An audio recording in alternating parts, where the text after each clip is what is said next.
E aí, meus queridos? Tudo bom? Tudo tranquilo? Como é que vocês estão? Vamos tomar um café? Já tomaram um café hoje? Ah, eu espero que sim, hein? Vamos lá? Olha só, nosso último encontro aí nós falamos sobre algumas relações lexicais, né? Falamos ali sobre a relação entre sinonímia e antonímia, falamos também sobre a holonímia e a meronímia, né? Que são relações ali já de uma certa hierarquia entre as palavras.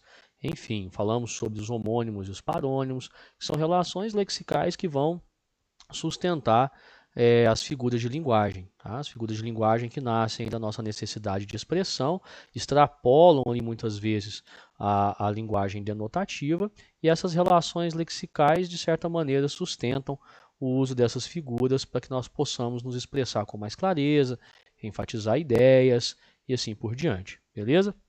E aí eu me recordo que nós falamos aí bastante sobre a metáfora e a comparação no nosso último encontro. Estabelecemos aí as diferenças entre essas duas figuras de linguagem tão importantes.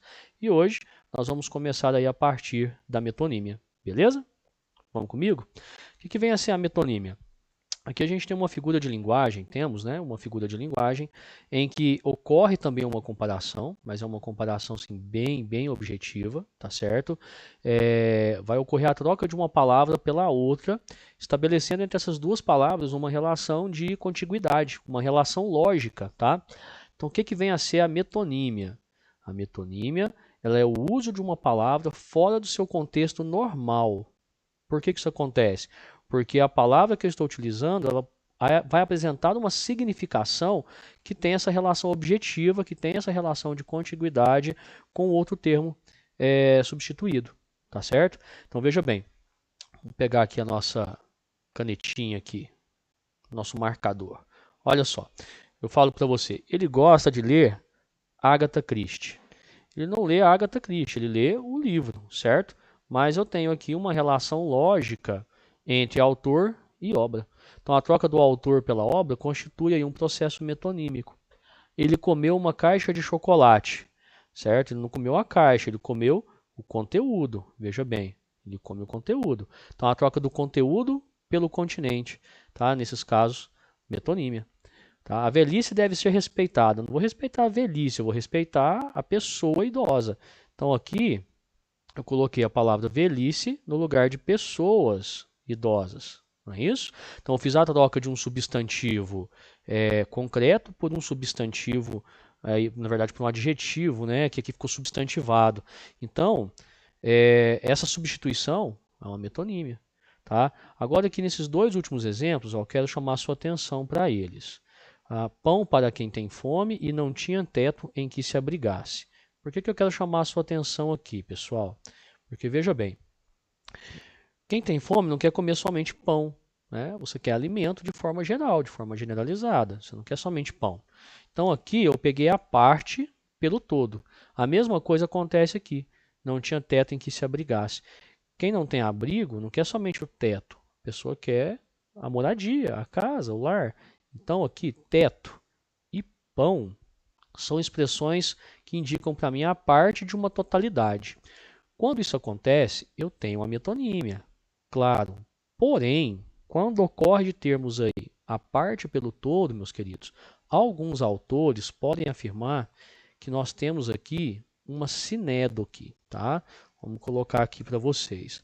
Eles podem afirmar que nós temos aqui uma sinédoque. O que é essa sinédoque aqui?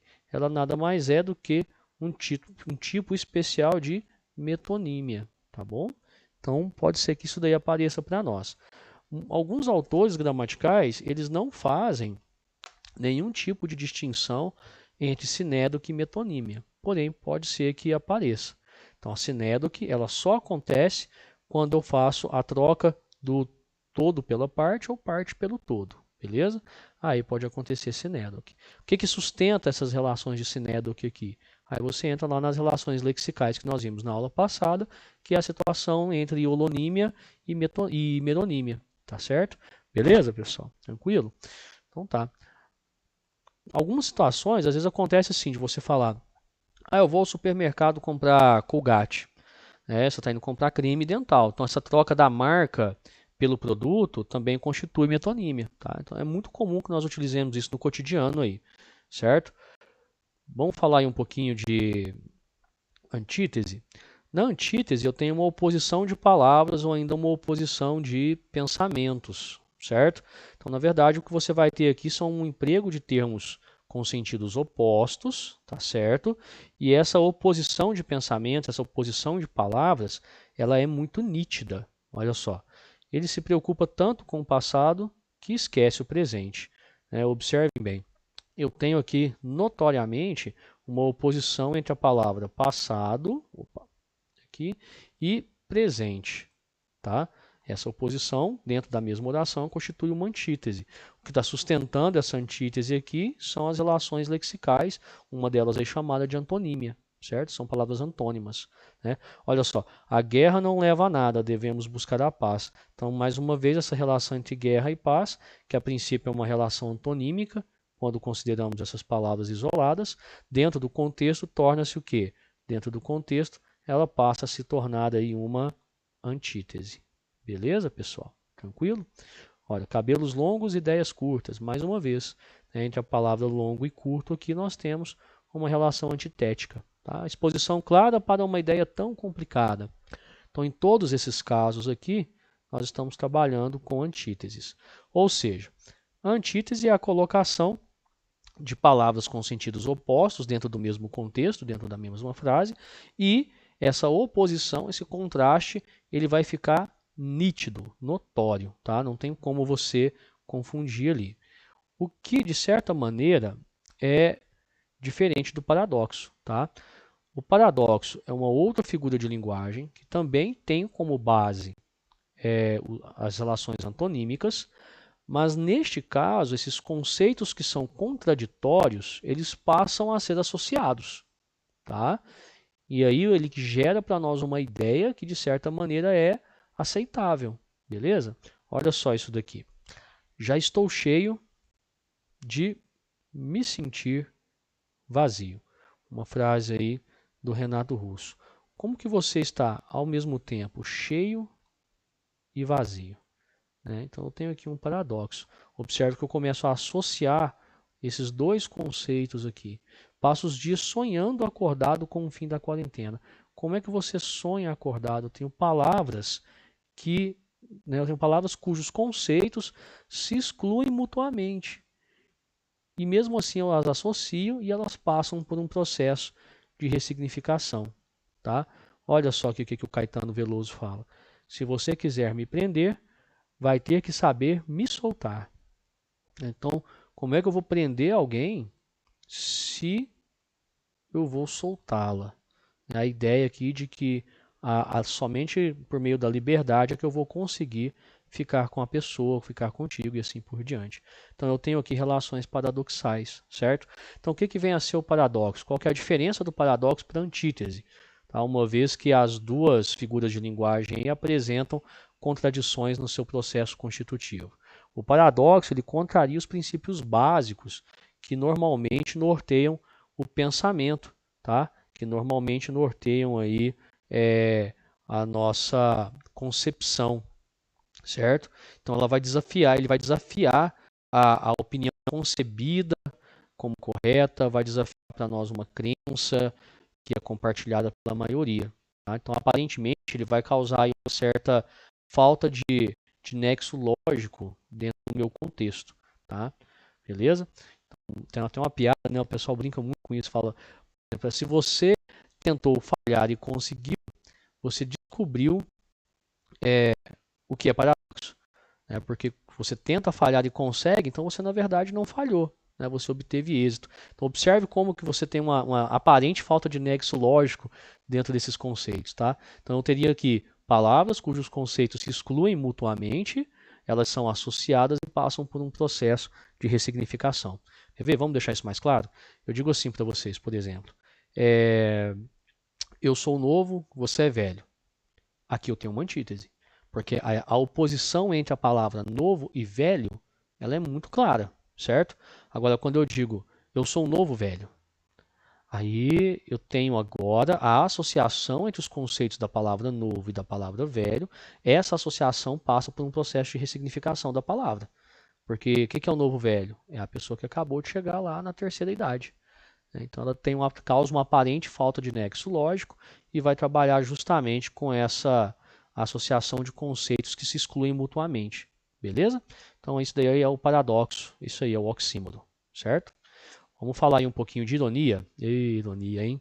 Olha só, nem gosto. A ironia, ela é, na verdade, ela consiste em expressar o contrário daquilo que eu penso.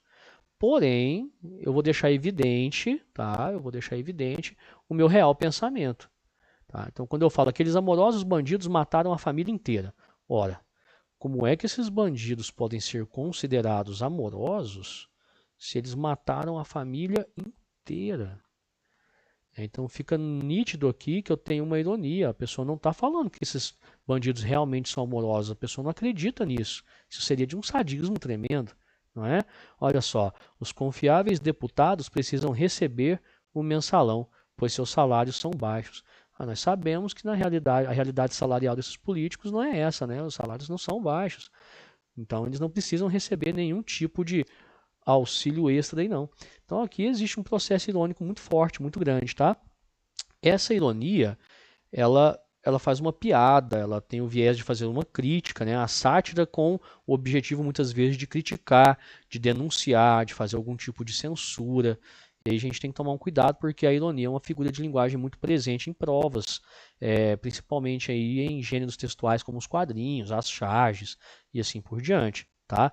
Aí não confunda a ironia com o sarcasmo, tá? Na ironia eu falo o contrário daquilo que eu penso, mas tentando sempre evidenciar o meu real pensamento. Agora já o sarcasmo não, ele é dito em tom malicioso, em tom ríspido, tá? É uma zombaria, um escárnio, né? Uma forma ali de provocação, tá certo? Então o sarcasmo, ele de certa maneira ele despreza a pessoa, tá? Está relacionado aí à falta de educação, está relacionado aí à má intenção por parte do locutor do discurso, tá? Por exemplo, uma frase que é sarcástica, eu falo assim, ó, nunca me esqueço de um rosto, tá? No seu caso, eu abro uma exceção. Percebe? Tanto que é grosseiro, né? É direto, objetivo e é grosseiro. Então está muito relacionado à falta de educação, tá certo? Beleza, pessoal? Então essa é a diferença entre a ironia e o sarcasmo. Não confundir uma coisa com a outra, tá? Vamos falar aí, então de eufemismo. O que vocês acham? Eufemismo é tranquilo, não é, pessoal? Vamos relembrar esse conceito aqui. O eufemismo é a suavização de ideias o quê? Desagradáveis, né? Ideias que, de forma geral, desagradam a sociedade, desagradam as pessoas. Então, eu vou suavizar isso dentro do meu discurso, tá? Beleza? Então, olha só. O Manuel Bandeira faz isso muito bem aqui, né? Quando a indesejada das gentes chegar, encontrá-la lavrado o campo, a casa limpa, a mesa posta, com cada coisa em seu lugar. Olha, o que vem a ser essa indesejada das gentes? Nós sabemos pela própria história de vida do Manuel Bandeira que ele sempre trouxe para dentro da sua obra literária as questões relacionadas à morte, porque é algo que fez parte da vida dele, né, de uma maneira muito próxima devido à doença, à tuberculose que ele tinha. Então, a indesejada das gentes aqui, inclusive com esse I maiúsculo, né, é a morte. Só que ele não fala morte, porque essa ideia da morte é muito desagradável para nós leitores. Então ele fala em indesejada da gente. Quando a indesejada da gente chegar, quando a morte chegar, ela vai encontrar o campo lavrado, a casa limpa e a mesa posta, com cada coisa em seu lugar. Ou seja, eu me preparei para a morte, me preparei para a chegada da indesejada. Né? Então aqui ele eufemizou essa ideia da morte para não ser tão desagradável. Isso acontece aí nessa figura de linguagem tão importante. O Machado de Assis faz isso também, mas de uma forma mais ácida, veja bem. E fizeste isso durante 23 anos, até que um dia deste o grande mergulho nas trevas. Olha, o que é dar o grande mergulho nas trevas, meus queridos? Dar o grande mergulho nas trevas aí nada mais é do que morrer. Só que aqui a pessoa, né, a gente utiliza muito eufemismos como foi para o céu, foi morar com Deus, os anjos os levaram. O Machado não, o Machado ele até pela sua veia realista, já diz, deste o grande mergulho nas trevas. Quer dizer, o cara foi para outro lugar que não é o céu, tá certo? Então aqui é o eufemismo, suavização de ideias desagradáveis mesmo. Beleza, pessoal? Tranquilo? Que vem qual é a figura de linguagem que se opõe ao eufemismo? É a hipérbole, né? A hipérbole, tá? A expressão hiper se indica para nós abrangência e bole, ideia, certo? Então, hipérbole é uma ideia abrangente, é uma ideia exagerada. Então, é um certo exagero aí que a gente tem na afirmação. Olha, rios te correrão dos olhos se chorares, né, do Olavo Bilac. Quer dizer, você vai chorar rios. Olha que exagero, você vai chorar tanto que as lágrimas ali vão se parecer com rios, né, extremamente exagerado. Queria gritar 700 mil vezes, como são lindos os burgueses. Né? Um trechinho de uma música do Caetano Veloso. Você já pensou em gritar 700 mil vezes? Tá? Então aqui você tem uma hipérbole, uma ideia exagerada para chamar a atenção do seu interlocutor para aquilo que você está dizendo. Ou seja, é uma figura de linguagem que vai causar uma ênfase dentro do meu discurso. Né? O objetivo aqui é enfatizar uma ideia mesmo. Tá? Então aí você utiliza a hipérbole. Tranquilo? Gradação. Na gradação você vai ter uma sequência de palavras, de expressões que vão reforçar uma mesma ideia. Tá? Se isso acontece aí de maneira ascendente, você tem o clímax. Se essa gradação ocorre de maneira descendente, aí você tem o anticlímax. Tá? Olha só, ela murmurou, sussurrou, falou, gritou, berrou, mas ninguém a ouvia. Clímax, porque eu saí aqui ó, do murmurar, certo? Vamos marcar isso daqui. Eu saí aqui do murmurar, olha só, que é a menor intensidade, e fui lá para o berrar, maior intensidade. Então aqui ocorreu um processo de clímax. Pode ser chamado de clímax, inclusive. Agora, não pedia muito a ele, só queria uma carta, um telefonema, um olá. Aqui eu saí de algo, de uma situação que tem uma maior intensidade, e eu fui para uma menor intensidade. Então aqui eu tenho um anticlímax. Percebam? Tá? Então essa figura de linguagem, a gradação, ela pode receber essas nomenclaturas aí. Beleza, pessoal? Momento do café aí, né? Necessário. Tranquilo até aqui então? Bom, na sequência aí, vamos trabalhar aqui com a prosopopeia. Gosto muito. Prosopopeia, personificação, ainda animismo. Aqui você vai fazer a atribuição de vida, de qualidades humanas a seres que são inanimados, tá? É só isso, tá? Seres irracionais, mortos, seres que são abstratos e assim por diante. Então, quando o Cartola fala, né, as rosas não falam, né? Aqui ele trabalha dentro dessa música com uma prosopopeia, né? Uma talhada de melancia com seus alegres caroços. Pessoal, veja bem, como é que um caroço pode ser alegre? Né? Então, eu estou dando uma característica animada a um ser inanimado. Aí você tem prosopopeia. Vai aparecer muito aí nas fábulas, né? Nos contos de fadas e assim por diante. Então, bem tranquilo aqui também, tá certo? Não acredito que tenha muitos problemas. Né? O Drummond fala, né, as casas espiam os homens, né, que corriam atrás das mulheres, né, no poema de Sete Faces aí. Então, nesse caso, você tem ali, né, a casas espiam os homens. A casa não espia, não olha ninguém. Então, ele deu uma característica animada a um ser inanimado. Ocorreu ali uma prosopopeia. Beleza? Pleonasmo. Pleonasmo, que é a repetição de uma mesma ideia, ele tem o objetivo aí de reforçar essa ideia. Tá? Ele vai chamar a atenção para essa ideia. Então, vamos entender que, primeira coisa, é compreender que o pleonasmo não necessariamente é um erro gramatical. Tá? O pleonasmo, ele é, na verdade, uma figura de linguagem que consiste em reforçar uma determinada ideia. Olha só. Iam 20 anos desde aquele dia, quando, com os olhos eu quis ver de perto, quanto em visão com os da saudade via. Bom, você só pode ver com os olhos. Então, aqui ocorreu um pleonasmo, certo? Então, eu estou fazendo um reforço dessa ideia contida dentro do poema aqui do Alberto de Oliveira. Então, é muito comum esse pleonasmo, né? Sair para fora, entrar para dentro, subir para cima, descer para baixo, hemorragia de sangue, acabamento final, elo de ligação, são os chamados pleonasmos viciosos. São erros gramaticais? Não. São expressões utilizadas para um reforço de ideia. Porém, nós temos que considerar a adequação e a inadequação do seu uso. Tá? Então, em determinados contextos, sobretudo em contextos de uso da linguagem formal, nós não podemos trabalhar com pleonasmo, com figura de linguagem, tá bom? Olha aí, outras figuras de linguagem. Catacrese, né? Emprego impróprio de expressão ou palavra. Tá? Então você faz um empréstimo linguístico aqui. Olha, folha do livro, dente de alho, céu da boca, fio de azeite. Né? A que eu mais gosto aqui, que eu acho mais que ilustra melhor esse conceito, é essa daqui, ó, embarcar no avião. Né? Por falta de uma palavra específica para a ação que indica o fato de subir no avião, aí o que, que eu faço? Eu fui lá na realidade dos barcos e peguei essa palavra emprestada. Né? Então, embarcar no avião. Então, a catacrese está relacionada a esse empréstimo linguístico por falta de uma palavra própria para designar uma realidade da língua. Então, eu vou em outra realidade da língua portuguesa e pego aquela palavra emprestada. Beleza, pessoal? Tranquilo? Sinestesia é a mistura de sensações físicas ou psicológicas. Aparece demais para nós, principalmente no simbolismo. Né? Se você pegar qualquer texto aí do Cruz e Souza, por exemplo, você vai ter um processo sinestésico ali. Nunca ouvi aqueles doces sussurros negros dela. Olha, doce, eu tenho aqui o paladar, tá? Aqui em doce nós temos a sensação do paladar. Em sussurros, eu estou trabalhando aqui com a audição, com a fala, e em negros aqui eu estou trabalhando com processos da visão. Essa mistura de sensações físicas aqui é sinestesia, beleza?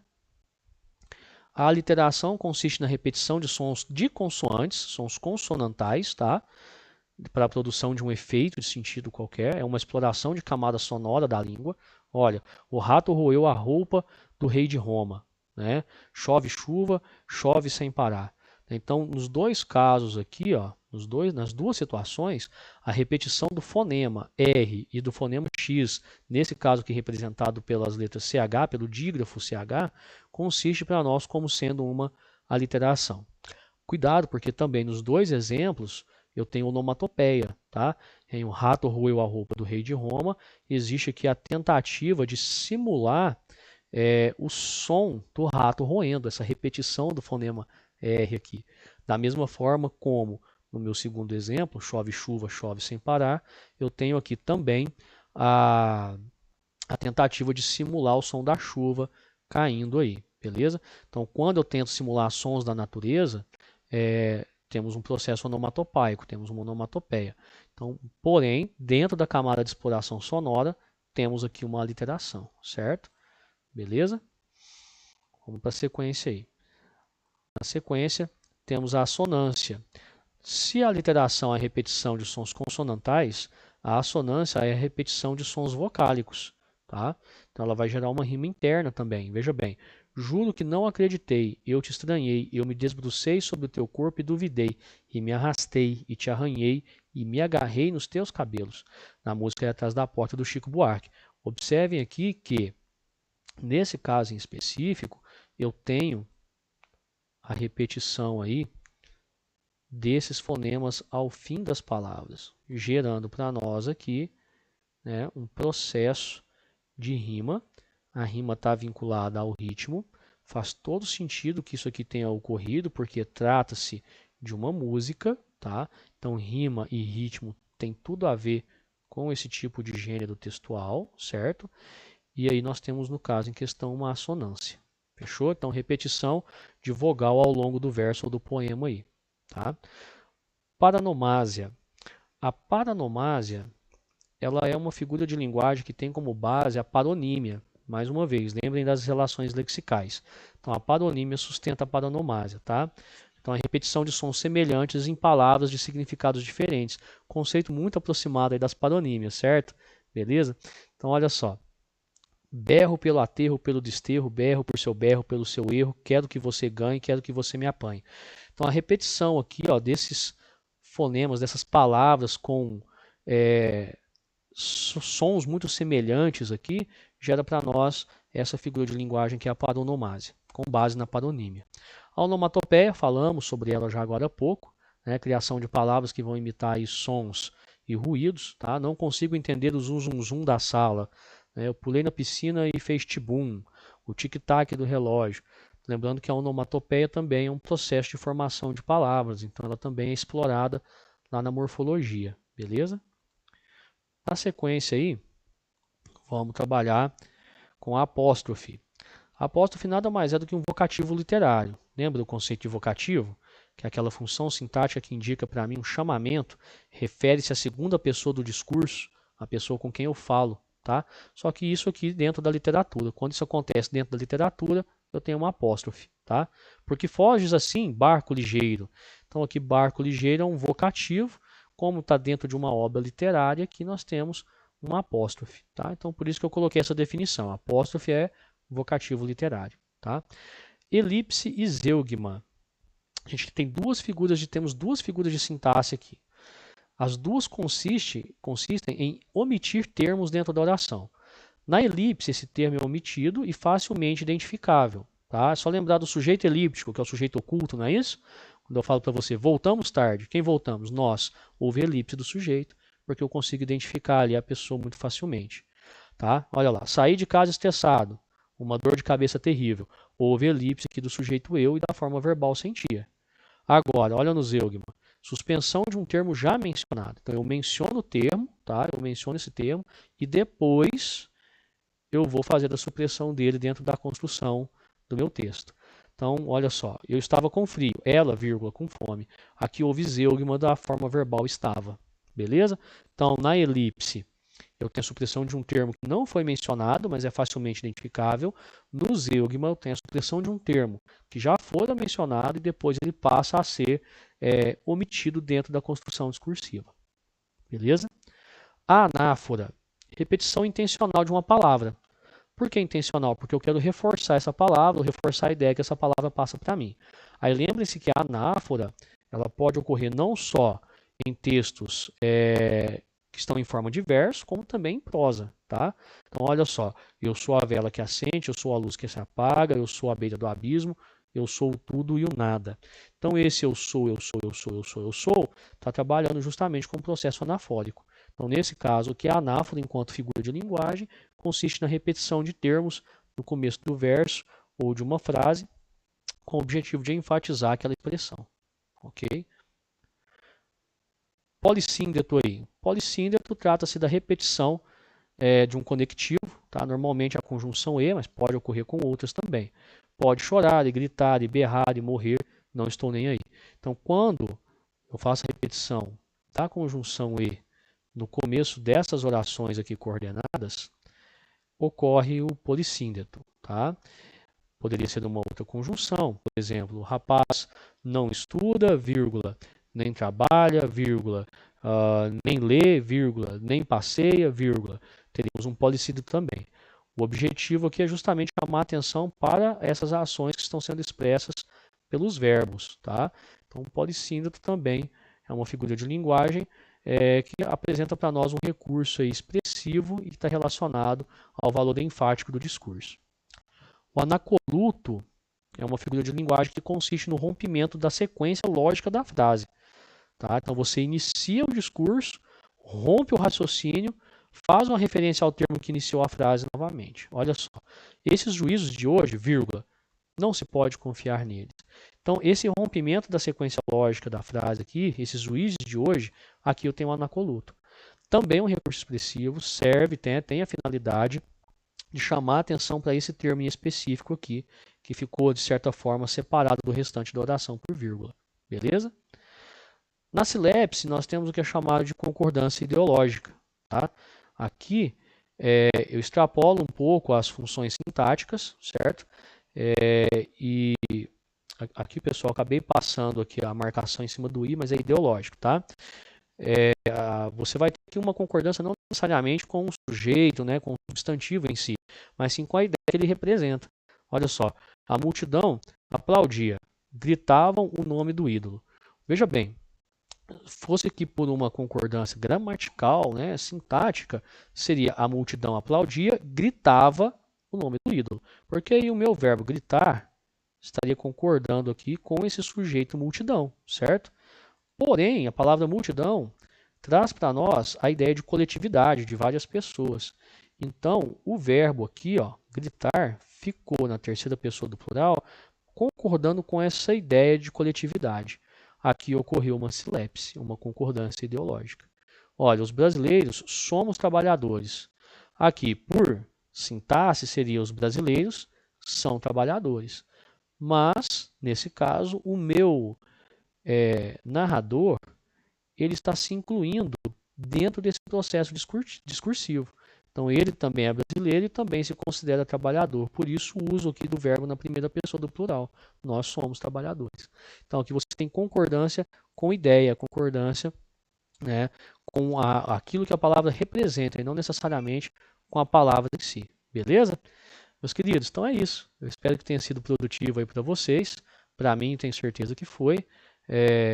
Espero que agrade a todos. Se houver alguma dúvida, eu fico aí à disposição de vocês. Beleza? Bons estudos aí e até o nosso próximo encontro, até a nossa próxima aula. Até mais, abração.